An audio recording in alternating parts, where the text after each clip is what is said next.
Silver Creek, November 12th. 14-year-old Leo Thorne sat in the defendant's chair, a small figure lost in an oversized suit. To the gallery, he was a tragic child, a boy who had survived a home invasion that took his parents' lives. He sobbed on cue, his voice cracking as he whispered, "I'm just a kid."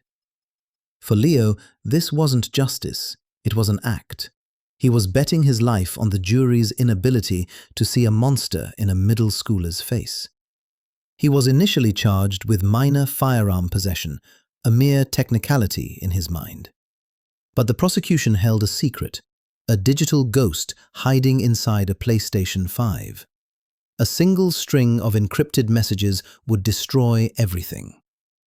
As the trial began, Leo played the victim with chilling precision, unaware that the intruder narrative was about to be burned to the ground. By the time Judge Vance spoke his name for the last time, the performance would be over, and the boy who begged for mercy would be revealed as the architect of his own parents' execution. The morning of September 23rd had been cold in Silver Creek County, Washington. Detective Sarah Miller stood in the driveway of the Thorne residence at 6:45 in the morning, watching the crime scene technicians move through the house like ghosts in white coveralls. The autumn air carried the scent of pine and something else, something metallic and wrong. She had been a detective for 11 years, but this case felt different from the moment dispatch called her at 5:30 in the morning. 2 bodies, 1 survivor, a child. The house was a modern 2-story structure in an upscale neighborhood where people installed security systems and knew their neighbors' names. The Thornes had been well liked, according to the preliminary interviews. Richard Thorne worked in commercial real estate. Catherine Thorne was a pediatric nurse. They had 1 child, Leo, age 14. By all accounts, they were living the American dream, until someone shattered it with violence. Miller stepped through the front door, careful to avoid the evidence markers scattered across the hardwood floor. The living room was pristine, except for a single overturned lamp. The kitchen showed no signs of disturbance. It was upstairs where the nightmare lived. She climbed the staircase, each step creaking under her boots, and turned left into the primary bedroom. Richard Thorne lay on his side of the bed, his body twisted in the sheets. Catherine Thorne was on her back, one arm reaching toward her husband.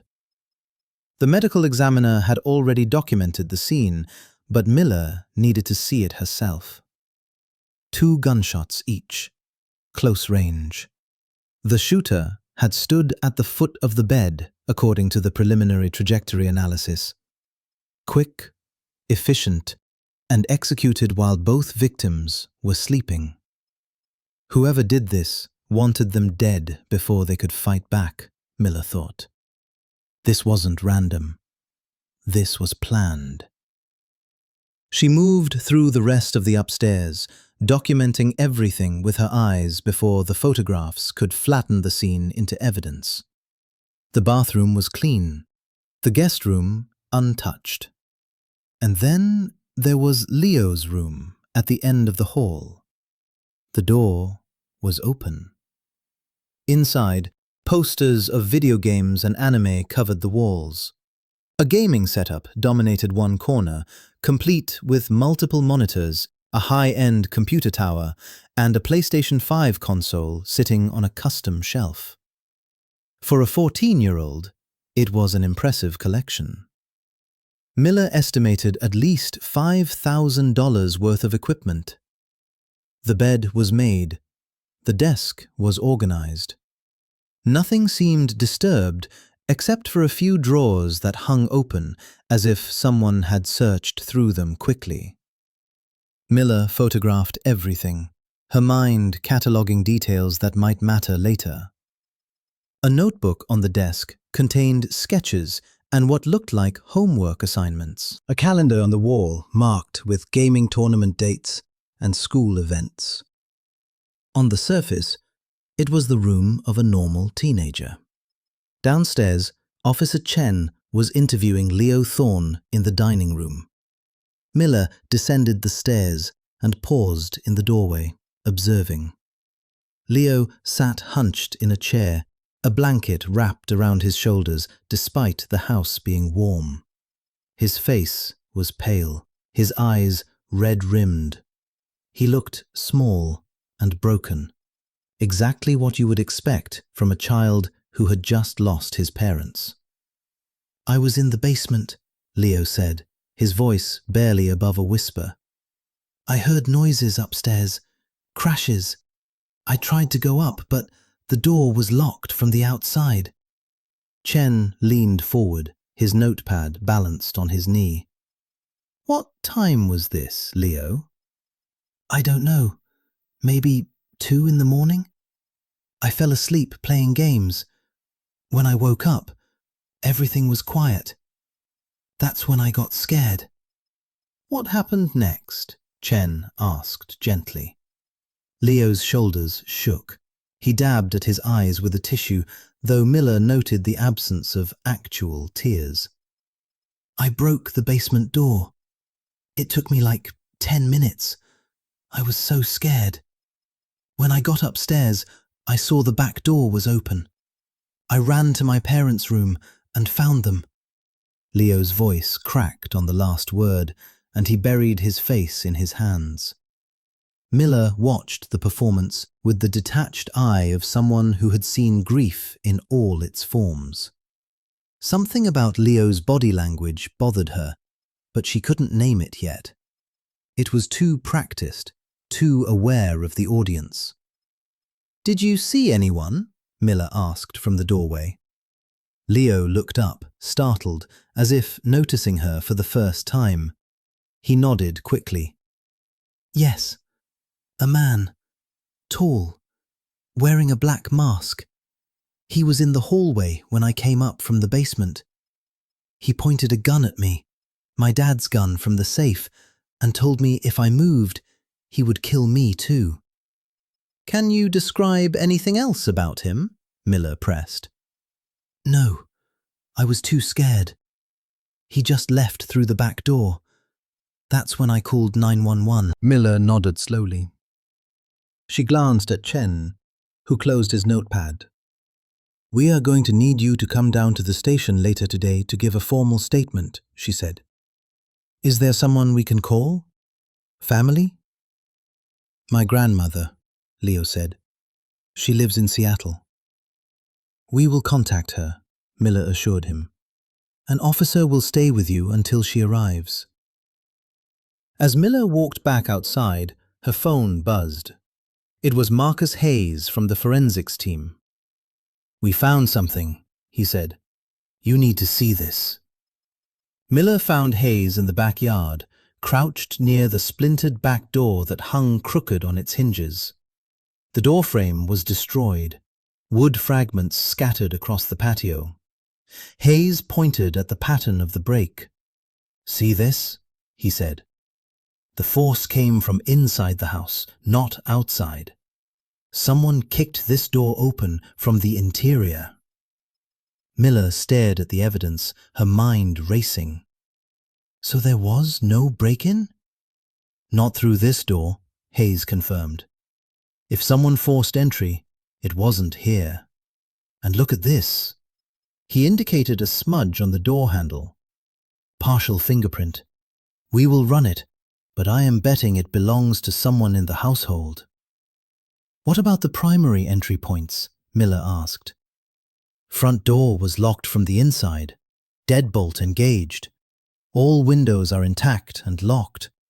If someone broke in, they were either let in or they had a key." Miller stood, brushing dirt from her knees. "Keep processing. I want every inch of this house documented."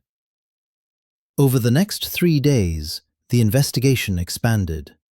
Miller and her team interviewed neighbors, collected security camera footage from surrounding houses, and began the painstaking work of building a timeline.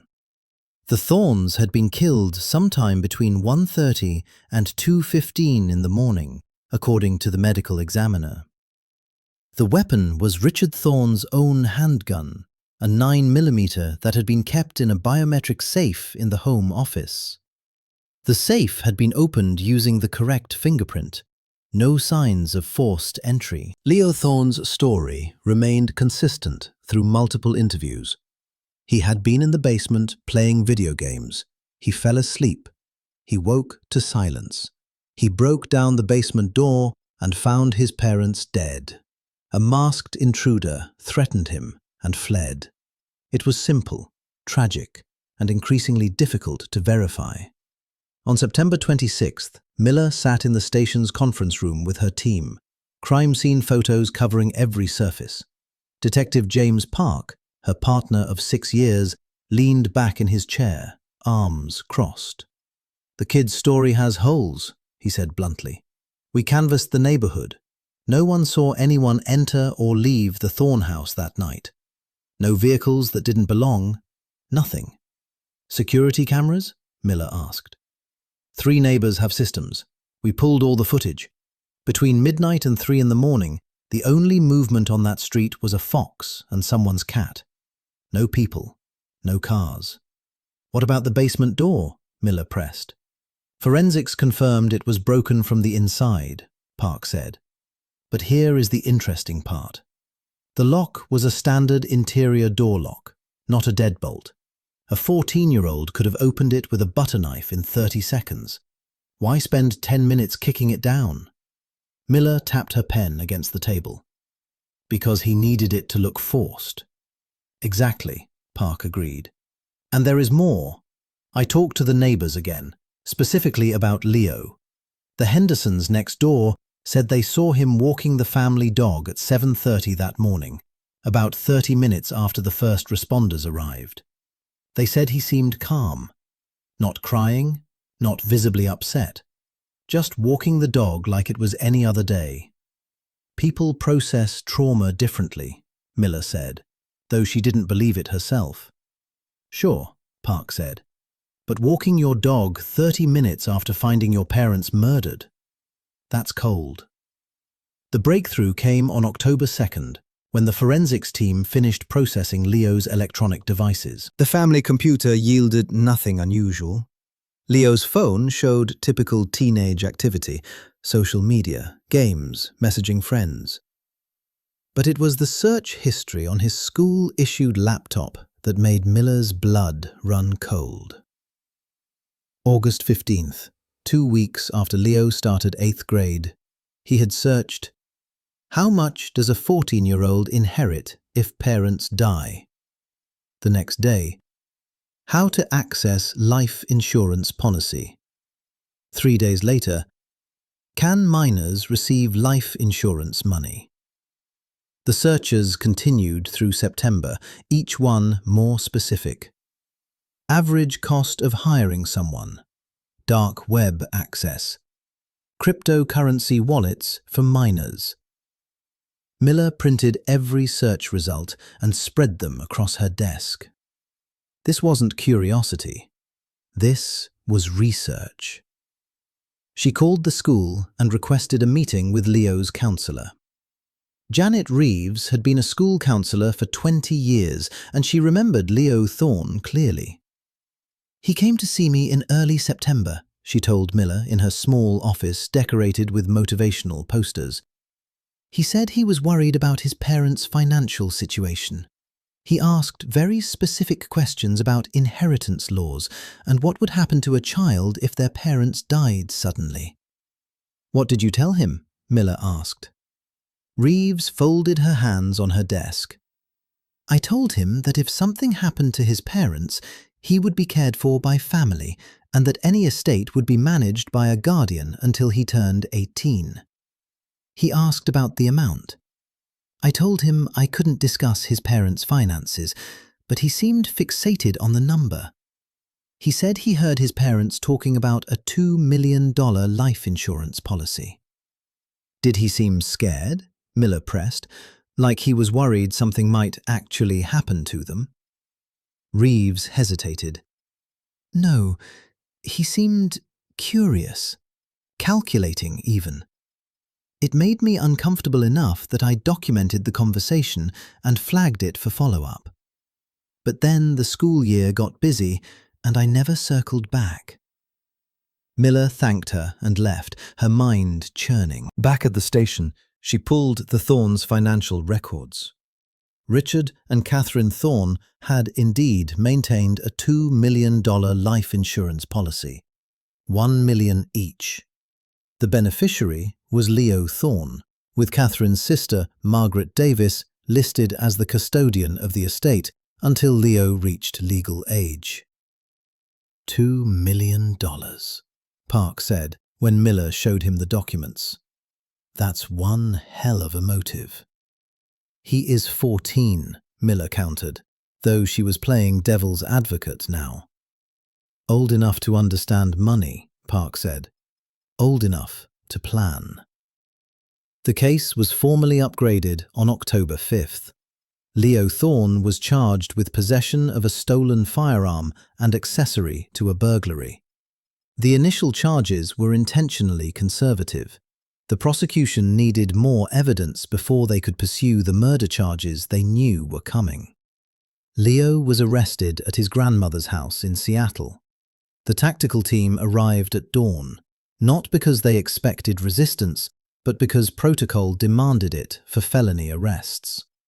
Leo answered the door in sweatpants and a t-shirt, his hair messy from sleep. He looked at the officers with wide eyes, the picture of confused innocence. "What's happening?" he asked. "Leo Thorne, you are under arrest for possession of a stolen firearm and accessory to a burglary," the lead officer said, reading him his rights as two other officers moved past him to clear the house. Leo's grandmother, Eleanor Thorne, emerged from the kitchen in her bathrobe, her face crumbling as she watched her grandson being handcuffed. "There must be some mistake," she cried. "Leo didn't do anything." "Mom, please step back," an officer said gently. "You can follow us to the station." Leo said nothing during the ride to Silver Creek County Jail. He stared out the window, his face blank. In the processing room, he submitted to fingerprinting and photographing without comment. When they gave him the orange jumpsuit with a white undershirt, he changed mechanically, his movements slow and deliberate. In the holding cell, he sat on the bench and stared at the wall, waiting. The arraignment took place on October 7th in Judge Theodore Vance's courtroom. The gallery was packed with reporters, curious citizens, and the grieving Davis family.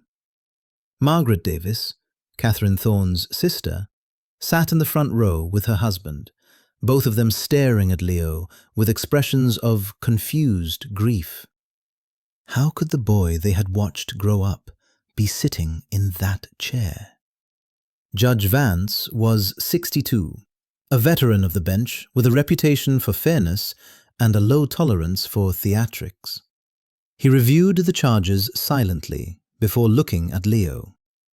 "Mr. Thorne, you are charged with 1 count of possession of a stolen firearm and 1 count of accessory to a burglary. How do you plead?" Leo's attorney, a public defender named Robert Carlyle, stood. "Not guilty, Your Honor." Leo, as if on cue, buried his face in his hands and began to sob. His shoulders shook violently. The sound echoed through the courtroom, raw and desperate. Carlyle placed a hand on his client's shoulder, but Leo seemed inconsolable. Judge Vance watched for a moment, then called a brief recess. In the holding room, Carlyle leaned against the wall and studied his client. "Leo," he said carefully, "I need you to stay calm in there. I know this is hard, but falling apart in court doesn't help your case." Leo looked up, his eyes dry despite the crying. "I can't help it," he said. "This is too much. I didn't do anything." Carlyle didn't respond immediately. He had been a public defender for 8 years, long enough to recognize the difference between genuine distress and performance. Leo's breakdown had been too sudden, too complete, and it had ended the moment they left the courtroom. But Carlyle kept his suspicions to himself. His job was to defend, not to judge. When court reconvened, bail was set at $500,000. Leo Thorne couldn't meet it. Leo would remain in juvenile detention until trial. As the bailiff led him away, Leo turned to look at the gallery, his eyes finding the news cameras at the back of the room. For just a moment, his expression shifted. The grief vanished, replaced by something cold and calculating. Then he blinked, and the mask returned. He was crying again by the time he reached the door. The trial began on November 7th, 4 weeks after the arraignment. The prosecution was led by District Attorney Claire Hoffman, a sharp woman in her early 40s who had built her career on complex cases. She understood that Leo Thorne's age would be his greatest defense. Juries didn't want to believe that children could be monsters. Her job was to show them the truth hidden beneath the performance. In her opening statement, Hoffman stood before the jury and spoke with quiet intensity. "Ladies and gentlemen, this case is about a lie. A lie told by a boy who believed he was smarter than everyone in this room. Leo Thorne wants you to see a victim, a child traumatized by violence. But the evidence will show you something very different. It will show you a young man who researched, planned, and executed the murder of his own parents for financial gain. It will show you a performance so calculated, so rehearsed, that it fooled everyone until the truth came to light." She paused, letting her words sink in. Over the coming days, you will hear testimony from detectives, forensic experts, and people who knew Leo Thorne. You will see evidence that destroys his story piece by piece, and you will see proof, undeniable proof, that Leo Thorne is not a victim. He is the architect of his parents' deaths. Carlyle's opening was shorter, leaning heavily on reasonable doubt. The prosecution wants you to believe that a 14-year-old boy is capable of orchestrating a complex murder. They want you to see malice where there is only tragedy. But remember, the burden of proof lies with them. They must prove beyond a reasonable doubt that Leo is guilty. And I promise you, they cannot meet that burden. Leo sat between his attorneys at the defense table, his head down, a tissue clutched in his hand. Every few minutes, he dabbed at his eyes, the gesture becoming almost rhythmic. He wore a button-down shirt and slacks that made him look even younger than 14. His grandmother sat in the front row behind him, her hands clasped in prayer, her face aged by grief. The first witness was Detective Sarah Miller. Hoffman walked her through the initial investigation, the crime scene, the evidence collected. Miller described the house, the bodies, the broken back door.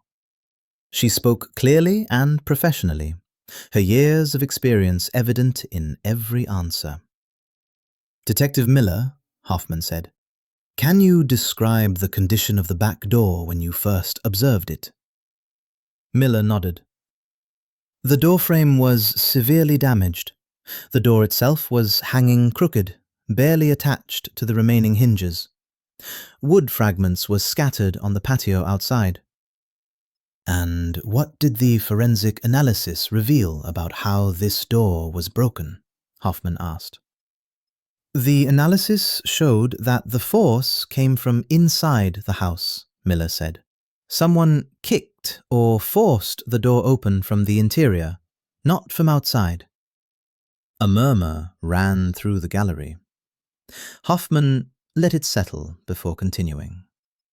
So the story of an intruder breaking in through the back door is physically impossible? Based on the evidence, yes, Miller confirmed. On cross-examination, Carlyle did his best to introduce doubt. Detective, isn't it possible that the intruder exited through the back door, breaking it from the inside as he fled? Possible, Miller admitted, but unlikely. The front door was locked from the inside with the deadbolt engaged. Why would an intruder lock himself in, then break a door to get out? Perhaps he was panicking, Carlyle suggested. Perhaps, Miller said, her tone making it clear she didn't believe it. The second day brought the forensic technician, Marcus Hayes, who testified about the biometric safe and the fingerprints found at the scene. The safe in Mr. Thorne's office was opened using a valid fingerprint, Hayes explained. There were no signs of forced entry, no scratches or damage to the lock mechanism. Whoever opened it had authorized access. How many people had authorized access? Hoffman asked. 3, Hayes said. Richard Thorne, Catherine Thorne, and Leo Thorne. The family had all registered their fingerprints when the safe was installed 2 years ago. Were any other fingerprints found on the safe? No, Hayes said. Just smudging consistent with gloved hands. But the biometric lock doesn't record who opened it, only that it was opened with a valid print. The third day was when Eleanor Thorne took the stand as a character witness for the defense. She was 72, a retired teacher with a kind face weathered by time and recent tragedy. Carlyle led her gently through her testimony. Mrs. Thorne, can you tell the court about your grandson? Carlyle asked. Eleanor smiled sadly. Leo is a gentle soul. He has always been sensitive, thoughtful. When he was little, he cried if he stepped on a bug. He loves animals. He used to volunteer at the shelter in Seattle every summer. Have you seen any signs that Leo is capable of violence? Never, Eleanor said firmly. Not once. He is just a child who has lost everything. Leo leaned his head on the defense table, the image of a broken boy seeking comfort. His grandmother looked at him with such love and grief that several jury members had to look away. It was a powerful moment, exactly what Carlyle needed. But Hoffman's cross-examination was surgical. Mrs. Thorne, when was the last time you saw Leo, before his parents' deaths? Eleanor thought for a moment. In July. We had a family barbecue. So you hadn't seen him in over 2 months? That's correct, Eleanor admitted. And in those 2 months, would you have any way of knowing what Leo was researching online? What he was planning? Objection, Carlyle said. Speculation. Sustained, Judge Vance ruled. Hoffman shifted tactics. Mrs. Thorne, are you aware that a neighbor saw Leo walking the family dog just 30 minutes after first responders arrived at the house? Eleanor frowned. I heard about that, yes.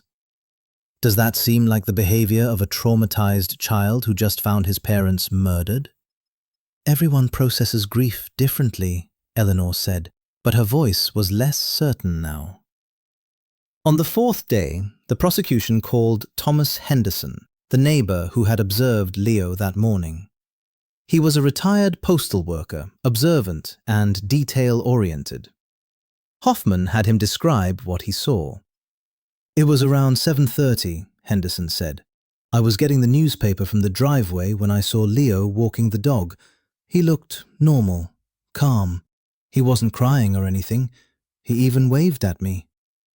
Did that strike you as unusual? Hoffman asked. Yes, Henderson said. The street was full of police cars and ambulances. Everyone knew something terrible had happened, but Leo just seemed like he was on a regular morning walk. Carlyle tried to rehabilitate on cross. Mr. Henderson, isn't it possible that Leo was in shock, that his calm demeanor was a symptom of trauma? I suppose, Henderson said, but he didn't look like he was in shock. He looked like he was thinking. The fifth day brought the school counselor, Janet Reeves, who testified about Leo's strange visit in September. She recounted the conversation in detail, explaining how Leo had fixated on inheritance laws and life insurance money. The defense tried to frame it as normal curiosity, but the jury looked skeptical. The sixth day was the friend, a 15-year-old named Derek Moss, who had known Leo since elementary school. He testified that Leo had claimed to be gaming with him on the night of the murders, but it wasn't true. Leo wasn't online that night, Derek said, his voice quiet. He messaged me around midnight, saying he was busy with a project and would be offline for a while. What kind of project? Hoffman asked. He didn't say, Derek admitted, but Leo was always working on stuff. He was really into computers and coding. Carlyle tried to suggest that the project was innocent, but Derek's next statement undercut that. On cross, Derek mentioned that Leo had asked him months earlier about cryptocurrency and how to make anonymous transactions. I thought he was just curious, Derek said. Now, I don't know. The seventh day brought the GPS data from Leo's phone. A digital forensics expert named Dr. Patricia Nguyen explained how smartphone location services work and what they had found. Between midnight and 2:30 in the morning on the night in question, Leo's phone moved throughout the house, Dr. Nguyen testified. It was in the kitchen at 12:20, in the home office at 12:45, in the upstairs hallway at 1:15, and in the primary bedroom at 1:32. The courtroom went silent. Hoffman let the information hang in the air before asking, "Is it possible that Leo's phone was in the basement during this time, as he claimed?" "No," Dr. Nguyen said. "The GPS coordinates are clear. The phone was moving through multiple locations in the main house and upper floor." "Could someone else have been carrying his phone?" Carlyle asked on cross. "Unlikely," Dr. Nguyen said. "The movement patterns are consistent with someone navigating a familiar space. And the phone was unlocked several times during this period, which would require Leo's fingerprint or passcode." It was on the eighth day that Leo's composure began to crack. During the testimony about the GPS data, he stopped dabbing at his eyes with the tissue. Instead, he leaned close to Carlyle and whispered urgently, his face flushed. The crying stopped. The hunched shoulders straightened slightly. When a forensic expert displayed a map of the phone's movements on the overhead screen, Leo glared at it with something approaching rage. The ninth day brought ballistics testimony. Dr. Raymond Kirk, a firearms expert, explained the trajectory of the bullets that killed Richard and Catherine Thorne. He used laser pointers and a scale model of the bedroom to demonstrate the shooter's position. The shooter stood at the foot of the bed, Dr. Kirk said. "Based on the angle of entry and the victim's positions, I can determine with reasonable certainty that the shooter was between 5'5" and 5'7" tall." "How tall is Leo Thorne?" Hoffman asked. 5'6", Dr. Kirk confirmed. Carlyle objected strenuously, arguing that height alone wasn't conclusive. "Dozens of people could fit that height range," he argued. "You cannot use it to implicate my client specifically." But the damage was done. The jury saw the lasers, saw the measurements, saw Leo sitting at the defense table, fitting the profile exactly. When Dr. Kirk finished, Leo's leg began to shake under the table. He stopped looking at the cameras positioned at the back of the room. The performance was fraying.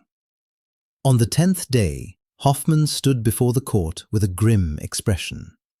"Your Honor," she said, "the prosecution has successfully decrypted evidence recovered from a secondary device found in the defendant's room. We would like to call our next witness." A cybercrimes specialist named Agent Marcus Chen from the Federal Bureau of Investigation took the stand. He was young, mid-30s, with the careful demeanor of someone who spent most of his time staring at computer screens. Hoffman began by establishing his credentials, his degrees in computer science, his years with the FBI, his expertise in digital forensics and encrypted communications. "Agent Chen, can you explain to the jury what you discovered during your analysis of the defendant's electronic devices?" Hoffman asked. Chen nodded. "During the search of Leo Thorne's bedroom, we seized multiple devices, including a laptop, a smartphone, and a PlayStation 5 gaming console. Initial analysis of the laptop and phone revealed the search history and location data you've already heard about. But the PlayStation 5 contained something more significant. What did you find?" Hoffman pressed. Hidden within the console's storage was a secondary partition, a concealed section of the hard drive that isn't visible during normal use. This partition contained access credentials for an encrypted messaging platform known as Ghost Server. "Can you explain what Ghost Server is?" Chen leaned forward slightly. Ghost Server is a dark web communication platform designed for anonymity. Users can create encrypted chat rooms that leave no trace on traditional networks. Messages are end-to-end encrypted and automatically delete after a set period. It is commonly used by individuals who want to communicate without being monitored. "What did you find in Leo Thorne's Ghost Server account?" Chen's expression was carefully neutral. "We recovered a chat log covering a 48-hour period between September 20th and September 22nd. The log was from a chat room titled The Cleaners. The courtroom was silent. Even the reporters had stopped typing." Hoffman walked to the evidence table and picked up a folder. "Your Honor, the prosecution would like to present Exhibit 42B. "Proceed," Judge Vance said. A technician wheeled a large monitor into the courtroom and positioned it so both the jury and gallery could see. Hoffman nodded to Chen. "Agent Chen, can you walk us through what we are about to see?" Chen's voice was steady. "What you are seeing on screen is a direct capture of the recovered chat log. The messages are time-stamped and include both text and one attached image file. We have verified through IP address tracing that these messages originated from the Thorne residence, specifically from the device in Leo's room." The screen flickered to life. White text on a black background, the stark aesthetic of encrypted messaging platforms. The chat room name appeared at the top, The Cleaners. Below it, a series of messages. The first message was dated September 20th at 9:43 in the evening.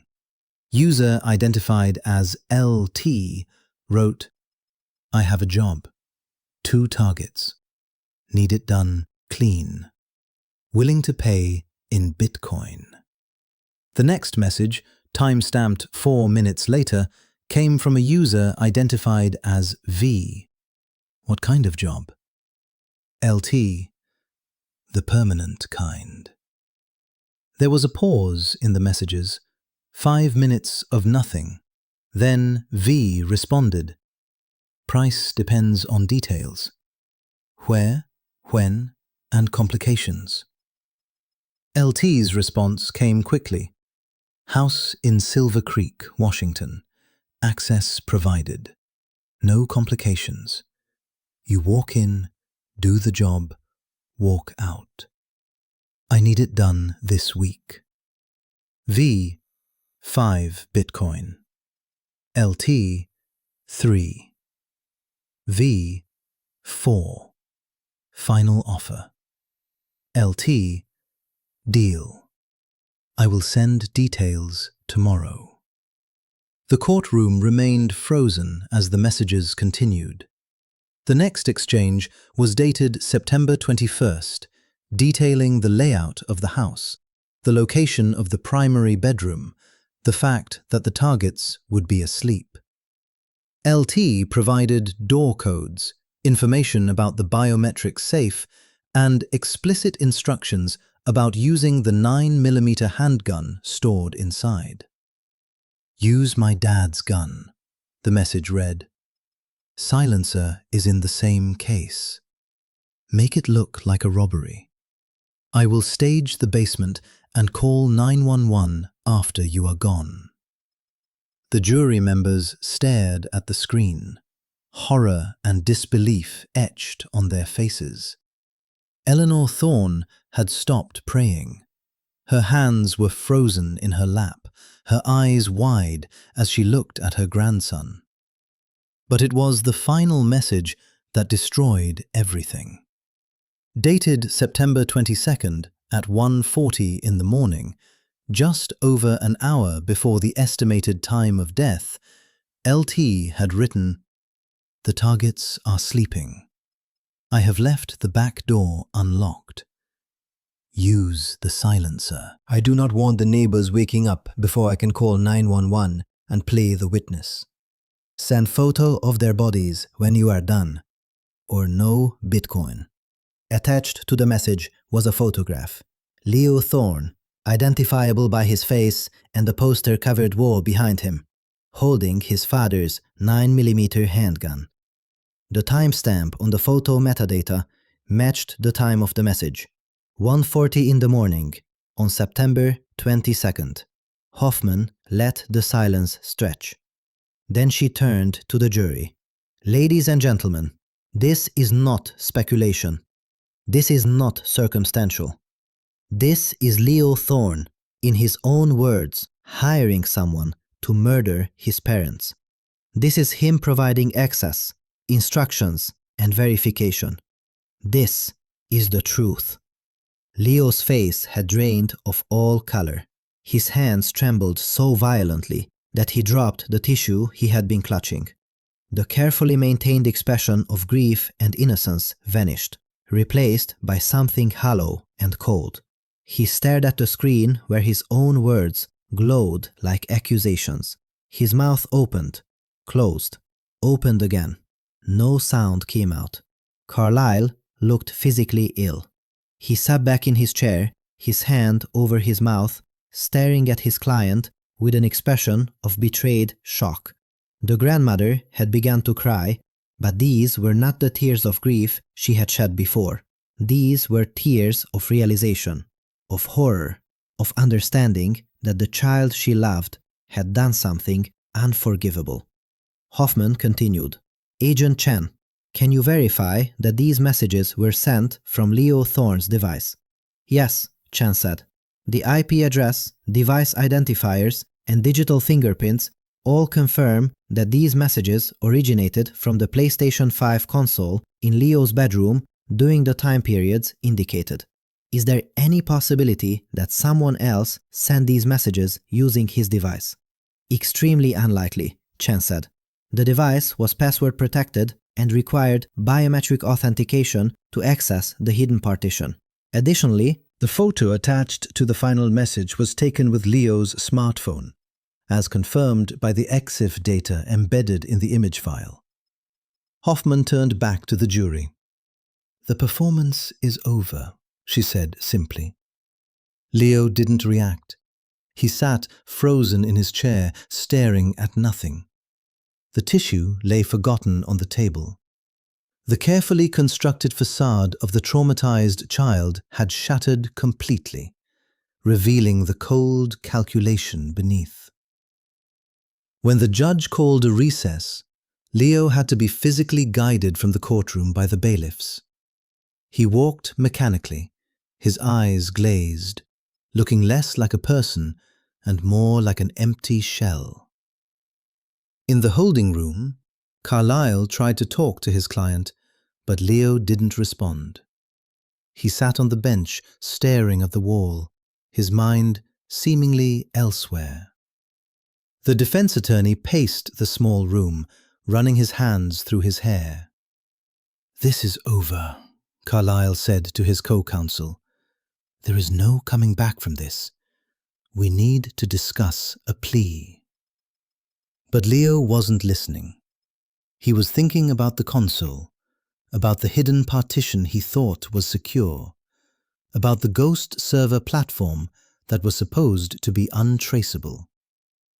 How had they found it? How had they broken the encryption? He had been so careful, so certain of his planning, and now all of it, every piece of his carefully constructed narrative, was burning. When court reconvened, Hoffman called her final witnesses, experts who verified the authenticity of the messages, the chain of custody for the digital evidence, and the technical process of recovering the data. Each testimony was another nail in Leo's coffin. By the end of the day, there was nothing left of his defense except the faint hope that reasonable doubt might somehow survive in the minds of one or two jury members. It didn't. The jury deliberated for 3 hours. When they returned, their faces told the story before the verdict was read. Leo stood between his attorneys as the foreperson announced the decision. On the charge of solicitation of murder for hire in the first degree, we find the defendant guilty. On the charge of conspiracy to commit murder, we find the defendant guilty. On the charge of possession of a stolen firearm, we find the defendant guilty.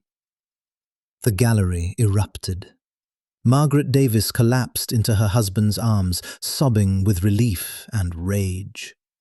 Eleanor Thorne sat motionless, her face grey. Leo swayed slightly, but didn't fall. He looked at the jury, then at the judge, then at the cameras. For a moment, his expression was almost curious, as if he couldn't quite believe what was happening. Judge Vance gavelled for silence. "Sentencing will take place in 1 week," he announced. "Until then, the defendant will remain in custody. Court is adjourned." That week was the longest of Leo Thorne's life. He sat in his cell in juvenile detention, the orange jumpsuit now feeling like a second skin. Other kids avoided him. Even here, among teenagers charged with serious crimes, Leo was different. He had killed his parents. That put him in a category all his own. The sentencing hearing on November 15th was packed. Every seat in the gallery was filled, the overflow spilling into the hallway. Victim impact statements came first. Margaret Davis took the stand, her hands shaking as she held a framed photograph. "This is Leo when he was 2 years old," she said, showing the picture to the court. "My sister Catherine is holding him. They are both smiling. Catherine loved that boy with everything she had. She gave up her career for 5 years to stay home with him. She was at every school event, every soccer game, every doctor appointment. She loved him." Margaret's voice broke. "And Richard, he worked so hard to give Leo everything. The best schools, the gaming equipment he wanted, the trips and experiences. He was so proud of his son. So proud." She looked directly at Leo, who sat motionless at the defense table. "You took them from us. You erased your own parents for money you couldn't even access for 4 more years. You planned it, you executed it, and then you stood in this courtroom and lied. You cried fake tears and played the victim while their bodies were still in the morgue. Margaret turned back to Judge Vance. I do not know what happened to the little boy in this photograph. I do not know when he became the person sitting at that table. But I know that my sister and brother-in-law deserve justice. They deserve for the world to know the truth, and they deserve for him to spend the rest of his life remembering what he did. When she finished, the courtroom was silent except for muffled crying from the gallery. Judge Vance thanked her and called for the next statement. 3 more family members spoke, each recounting memories of Richard and Catherine, each expressing the devastation of their loss, and each asking for the maximum sentence. Finally, it was time. Judge Vance looked at Leo, his expression grave. Mr. Thorne, please stand. Leo rose slowly. He stood between his attorneys, his face blank, his eyes hollow. He didn't look like the crying child who had sat in this courtroom weeks ago. He looked empty. Judge Vance removed his glasses and set them on the bench. Then he leaned forward, fixing Leo with a stare that seemed to pierce through every layer of performance and pretense. Mr. Thorne, he began, his voice low and controlled. This court has presided over thousands of cases during my time on this bench. I have seen murderers, rapists, thieves, and abusers. I have seen people driven to terrible acts by desperation, by mental illness, by circumstances beyond their control, and I have seen people commit evil simply because they chose to. You, Mr. Thorne, fall into that final category. The judge paused, letting the weight of his words settle. For weeks, this court watched you perform. We watched you cry tears that never fell. We watched you hunch your shoulders to appear smaller, more vulnerable, more childlike. We watched you glance at your weeping grandmother, using her grief as a prop for your own act. We watched you look at the cameras with wide, innocent eyes, as if you were the victim of some terrible injustice. It was a masterful performance, Mr. Thorne. You had us all believing, at least for a moment, that you were just a frightened child. Judge Vance's voice grew harder. But then the truth emerged. Those messages, those cold, calculated negotiations where you bartered your parents' lives like a business transaction, revealed what you really are. You are not a victim. You are not a traumatized child. You are a predator who disguised himself as prey. You are someone who looked at 2 people who loved you unconditionally and saw only dollar signs. $2 million, Mr. Thorne. That was the price you put on their lives. The courtroom was silent. No one moved. No one breathed. Judge Vance continued, his words landing like hammer blows. Your mother, Catherine Thorne, was a pediatric nurse. Do you know what that means, Mr. Thorne? It means she spent her career caring for sick children, comforting them when they were in pain, fighting to save their lives. She was, by every account, a woman of extraordinary compassion. And yet her own son saw her only as an obstacle to money he could not even access until he reached adulthood. Your father, Richard Thorne, worked long hours to provide for his family.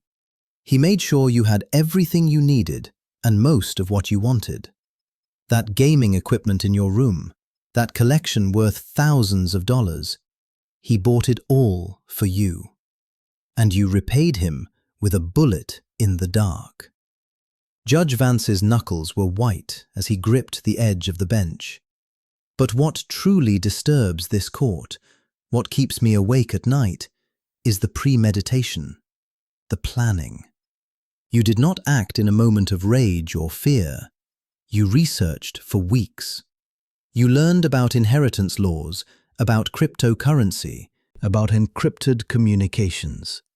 You found someone on the dark web willing to commit murder. You negotiated a price. You provided access to your home. You gave them the weapon. And then you sat in your room, holding that gun, and sent a message demanding proof of your parents' deaths before you would pay. Or, no Bitcoin, you wrote, as if their murders were simply a transaction that required verification of delivery. The judge's voice dropped lower, taking on a tone of profound disgust. And after it was done, after they were dead, you walked the family dog. You called 911 and performed hysteria for the operator. You told investigators a story about a masked intruder, about being trapped in the basement, about being so scared. You sat in this courtroom and you cried your fake tears. You used your youth as a shield, betting that a jury would never believe a 14-year-old could be capable of such evil. You were wrong, Mr. Thorne. The jury saw through you. This court sees through you. And I want to make absolutely certain that you understand. There is no hiding anymore. There is no performance that will save you now. Judge Vance picked up the sentencing document. The law provides certain guidelines for juvenile offenders, he said. It acknowledges that children's brains are not fully developed, that they are more susceptible to impulses and less capable of understanding consequences. But the law also recognizes that some crimes are so heinous, so premeditated, so devoid of any mitigating circumstances that they warrant adult sentencing. This is such a case. He looked directly at Leo. You researched and planned these murders for weeks. You executed them with cold precision. You showed no remorse, only concern about being caught. You attempted to manipulate this court and the jury with a performance that would make professional actors envious. But perhaps most damning, when asked by the psychologist during your evaluation if you felt regret, do you know what you said? You said, and I quote, "I regret getting caught." Not that you regretted their deaths, not that you missed them, not that you would undo what you did. You regretted getting caught. The courtroom seemed to contract. Every eye was on Leo, who stood frozen, his face pale, but his eyes clear. Judge Vance continued. This court has reviewed the evidence, the testimony, the victim impact statements, and the psychological evaluation. This court has considered your age, your lack of prior criminal history, and every possible mitigating factor. And this court finds that the only just sentence is one that reflects the gravity of your crimes and protects society from you for as long as the law allows. Judge Vance lifted the gavel. Leo Thorne, I hereby sentence you to life in prison without the possibility of parole for 25 years. You will serve this sentence in an adult correctional facility after you turn 18. Until that time, you will remain in a juvenile facility. You will be required to undergo psychological evaluation every 6 months. And when you come before a parole board in 25 years, they will review these proceedings, these messages, and these victim statements before making any determination about your release. He brought the gavel down with a sharp crack. But let me be clear, Mr. Thorne. This court recommends strongly against ever granting you parole. You took 2 innocent lives for money. You showed no remorse. You attempted to manipulate every person who tried to help you. In my 30 years on this bench, I have never encountered such calculated evil in someone so young. May you spend every single day of those 25 years seeing your parents' faces in the dark. May you hear their voices. May you remember what you did. And may you finally, someday, develop the capacity for remorse that you so clearly lack today. Judge Vance looked exhausted. Court is adjourned, he said quietly. The bailiffs moved to Leo's side. He stood still as they placed the handcuffs on his wrists. The cold metal clicked shut, the sound echoing through the silent courtroom. Leo didn't resist. He didn't speak. He simply turned and began walking toward the door that would lead him back to his cell, back to the beginning of 25 years in prison. As he passed the gallery, he turned his head slightly, his eyes finding the news cameras one last time. For a moment, his expression shifted. The blank emptiness gave way to something else, something unreadable. It wasn't sadness or fear or regret. It was more like curiosity, like he was observing his own trial from a distance, detached and analytical. Then the moment passed, and he looked away, disappearing through the door with the bailiffs flanking him. Margaret Davis collapsed into her husband's arms, her body shaking with sobs that were equal parts grief and relief. Eleanor Thorne sat alone, her face buried in her hands, weeping for her grandson and for the family he had destroyed. The reporters rushed to file their stories, their fingers flying across keyboards as they tried to capture the magnitude of what they had just witnessed. In the days following the sentencing, the case became a national sensation. News outlets ran extensive coverage, analyzing what they called the evil genius case, examining how a 14-year-old had planned and executed a murder-for-hire scheme. Child psychologists debated on television about the development of narcissistic personality disorders in minors.